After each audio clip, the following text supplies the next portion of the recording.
10 second, 5 second, start.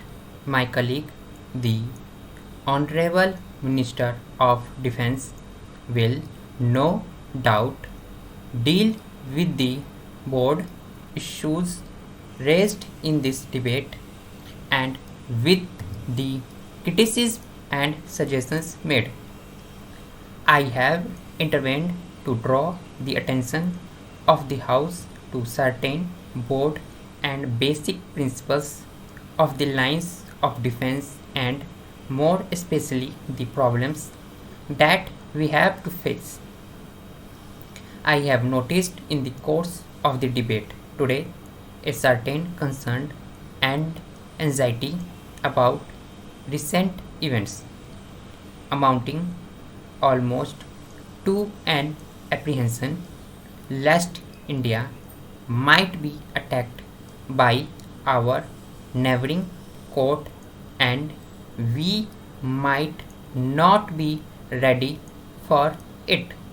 The number of recent border incidents and more especially the fact that a great foreign country is giving military aid has led no doubt to this apprehension.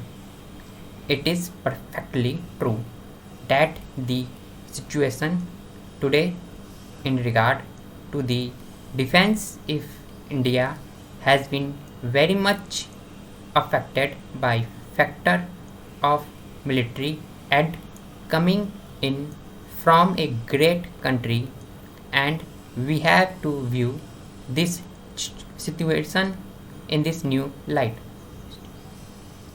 The honorable members who spoke just before me asked us to have the latest equipment and the best training. What exactly does they mean? In nothing, I think, has there been such a great technological improvement as in war equipment. Of course, the latest example of that, the final example, is the under nuclear weapon, atomic bomb or hydrogen bomb.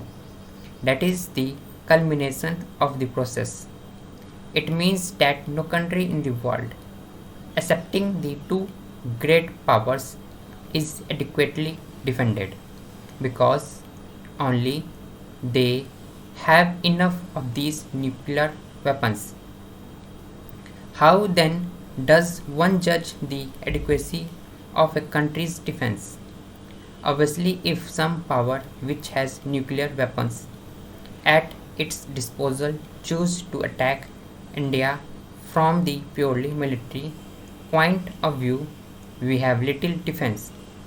I may be that from that point of view, we may be able to meet this menace of the atomic bomb because a people that have vitality, strength, and unity, and a people that will not surrender, whatever happens, can never be defeated. I have often said, therefore, that the real answer to that atomic bomb lies in other spheres. I mention this because in the final analysis, what is not your soldier or your military weapon but the spirit of unity of the people, the will of the people to survive in spite of every difficult and every menace present here.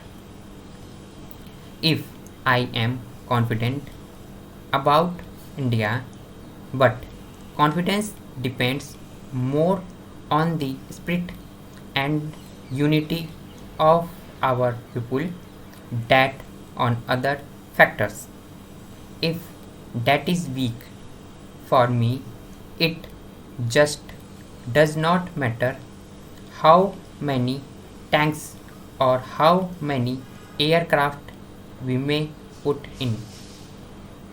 Technology has developed too rapidly that if unfortunately there is a great war in the future, probably every book that has been written in the past about warfare and every weapon that was used during the last war and previously would be out of date.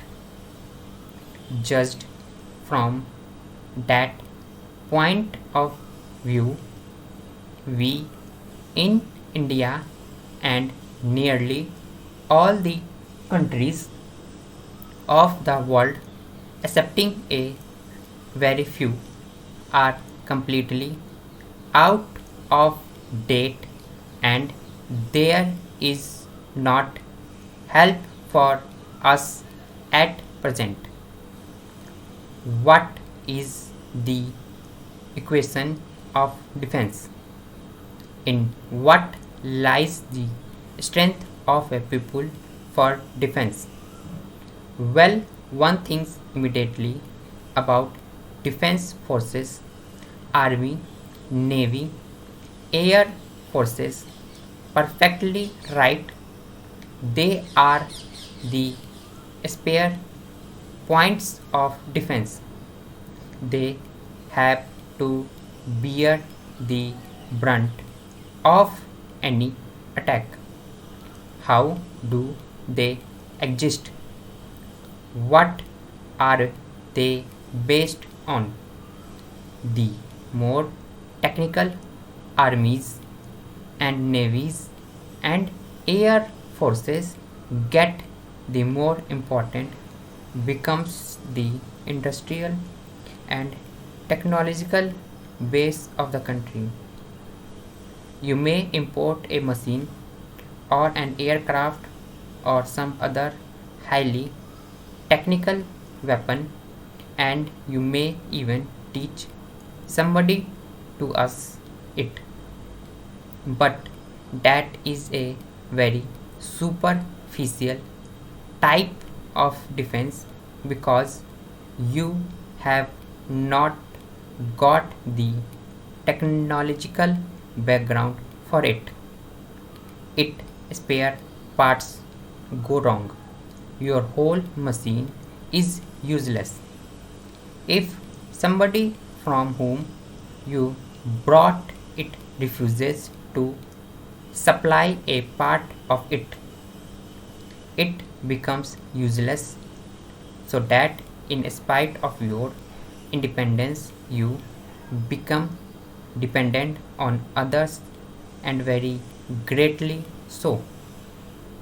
From that point of view, probably there are very few countries in the world that are really independent, able to stand on their feet against the military strength of others. Therefore, apart from the army, navy, and so on, you have to have an industrial and technological background in the country. Supporting all this is the economy of the country. If the country's economy is not sound, it is a weak country. I can give many examples to this house of countries which for moment may have a good army but whose strength is really superficial because the army depends on outside factors, foreign machines, foreign economy, foreign help. Such a country is essentially a dependent country, though called independent as regards his political news. So we have believed that strength lies in developing the country in all spheres.